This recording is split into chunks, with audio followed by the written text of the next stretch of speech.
Hello everyone and welcome to the Brainwaves. Today we are going to talk about the decision making statements, but before starting the video, if you have not subscribed to my channel, then kindly subscribe the channel so that you will get the notification whenever I will upload the video. In the last video we have discussed about the different operators in Python programming.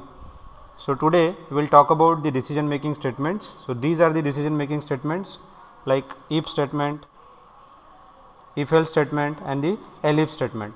So let's quickly start. First of all, the if statement, the simple if.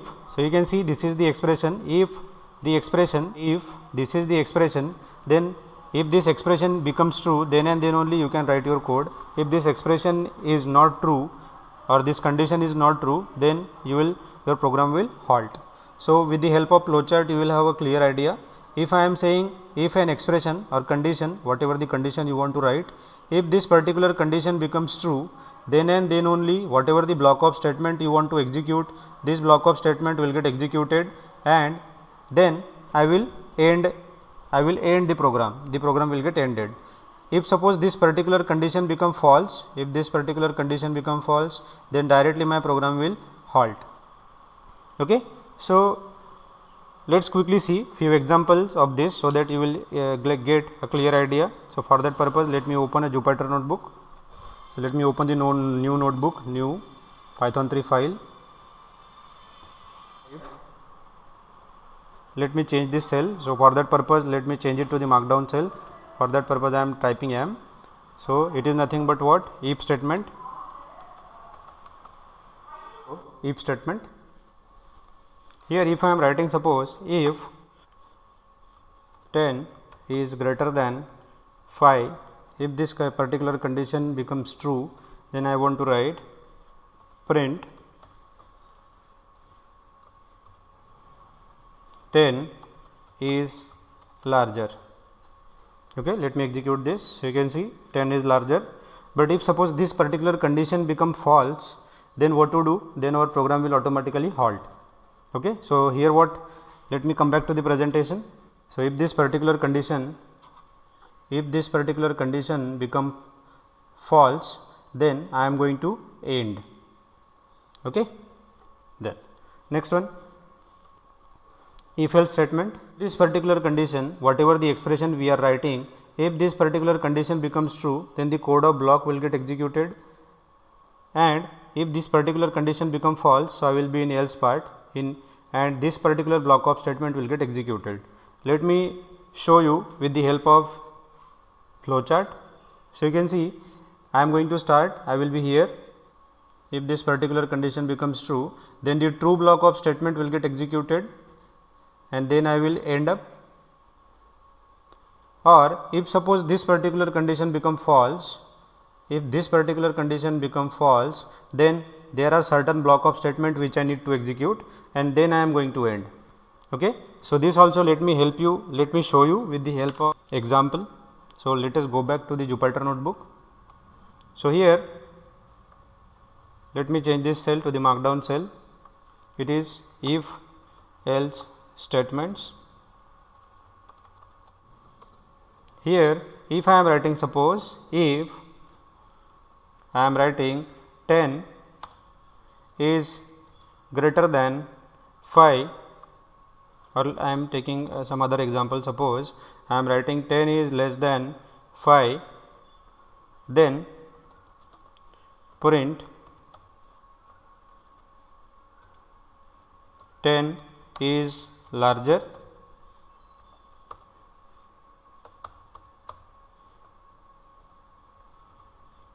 else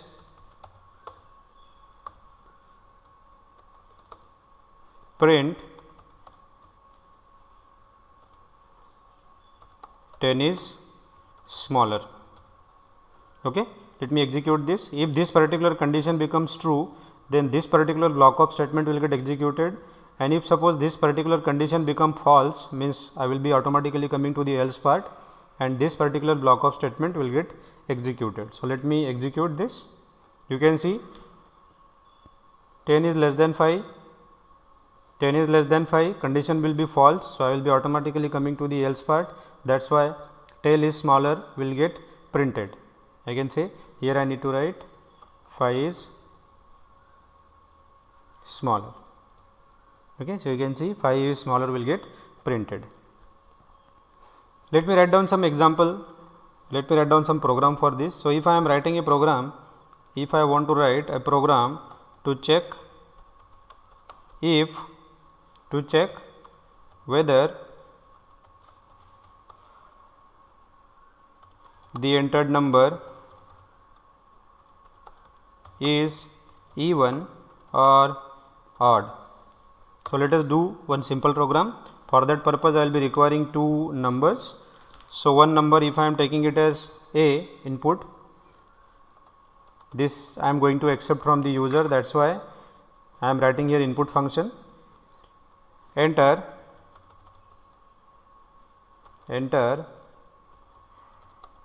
the first number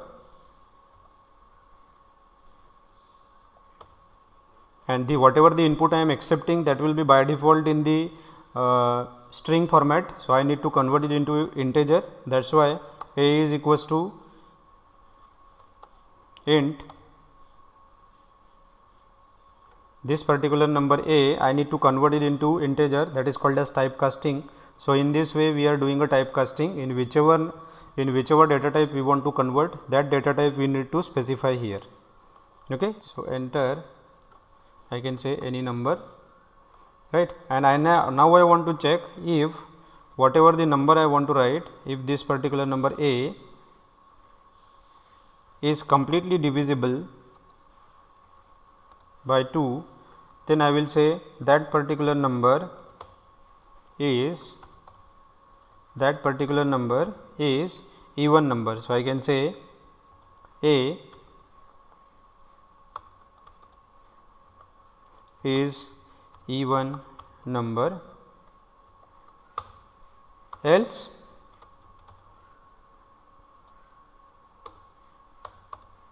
I will say print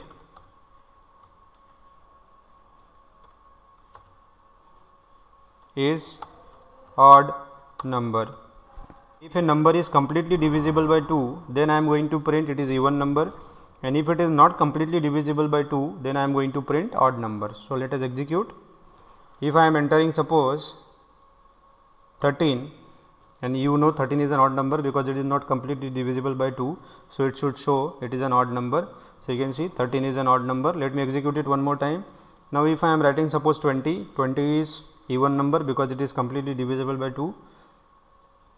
So you can see 20 is even number. Now let me go back to the presentation. Next we are going to talk about the elif statement. ये elif statement होता क्या है in Python programming? So in Python programming this elif is nothing but the else if, or I can say else if ladder. Okay, so let's see the syntax and then I will try to make you clear with the help of flowchart. So you can see the syntax is like this. Whatever the condition or expression I want to write, that I will write here. If this particular condition is true, then this particular block of statement will get executed. If suppose this particular condition get false, then I am going to check the next condition in the elif. So if suppose this particular expression or condition becomes true, then this particular block of statement will get executed. If suppose this particular condition also get fail, then I am going to check the next condition, next elif condition. If suppose this particular condition becomes true, then I am going to check that particular block of statement, and like that I am going to check, I can check n number of elif conditions here, and accordingly that particular code of block will get executed. And if suppose none of the condition gets true, then by default this particular else condition, this particular else part will get executed, and correspondingly this particular code of block will get executed. So let me try to make you clear with the help of flowchart. So here you can see, here I am going to start. I will test first if condition. If this particular condition becomes true, then this particular code of block will get executed, and I am going to end, or the control will be outside of the loop.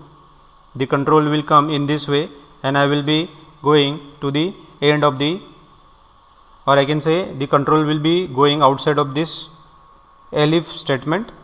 If suppose this particular condition get false, then I am going to check the next condition in the elif statement. If suppose this particular condition becomes true, then this particular code of block will get executed and I will be going outside of this block. If suppose this particular condition gets false, then I am going to check the next elif condition.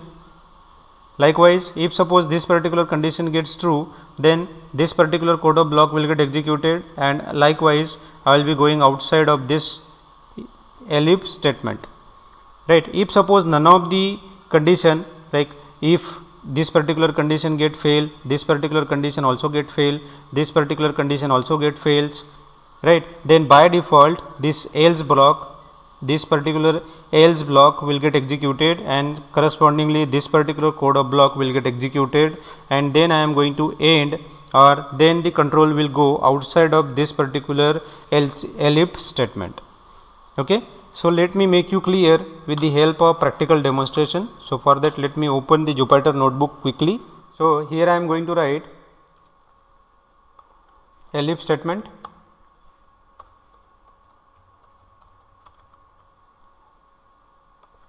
elif statement. So, here program to compare two numbers. So, in this particular case either the number will be, first number will be less than second number, or first number will be greater than second number, or both the numbers are equal. These are the three possibilities, right. So, let me accept two numbers. If I am taking n1, this is the first number, I want to accept this particular number from user, that is why. So, input, enter first number, then this particular number I need to convert it into integer, that is why integer n1, then I need to accept the another number. So, n2, input, enter second number, this also I need to convert it into integer, that is why n2 is equals to typecasting of integer, it will be n2. Now, you can see both the numbers are with me, right. Now, suppose if this first number n1 is greater than the second number n2, then I am going to write that print first number, let me write down, yeah, first number is larger than second number, right. If suppose this particular condition does not hold true, then the second condition I need to write with the help of elif. So, elif first number is equals to second number. If this particular condition holds true, then I am going to write print both the numbers are same, both numbers are same,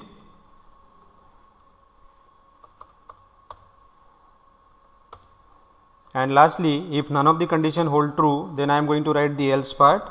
So, else what is the remaining condition, if अगर दोनों एक number दूसरे से बड़ा नहीं है और दोनों नंबर अगर सेम नहीं है, then what is the condition remaining, the first number will be smaller than the second number, right. So, I am going to write here print first number, or I can say the second number is larger than the first number. So, second number is larger than first number. Okay. So, let me execute this. If I am entering first number as suppose 20 and second number is also 20, so you can see both the numbers are same. But if I am entering suppose the first number as 45 and second number as 12, so you can see the first number is larger than the second number and if I am entering now, suppose the first number is 10 and second number is 78, you can see second number is larger than the first number. Okay. So, these are the decision making statements with the help of which we can make the decisions, and the appropriate statements or code of block will get executed. Okay. So, this is all from my side guys. आशा करता हूँ दोस्तों आपको ये video अच्छा लगा होगा, और अगर आपको ये अच्छा लगा then kindly share, comment and like this video, and please do subscribe my channel so that you will get the notification whenever I will upload the next video. Okay. So, in the next video we will discuss about the looping statements, which are the different looping statements in the Python programming. Okay. Till then, goodbye, may God bless you.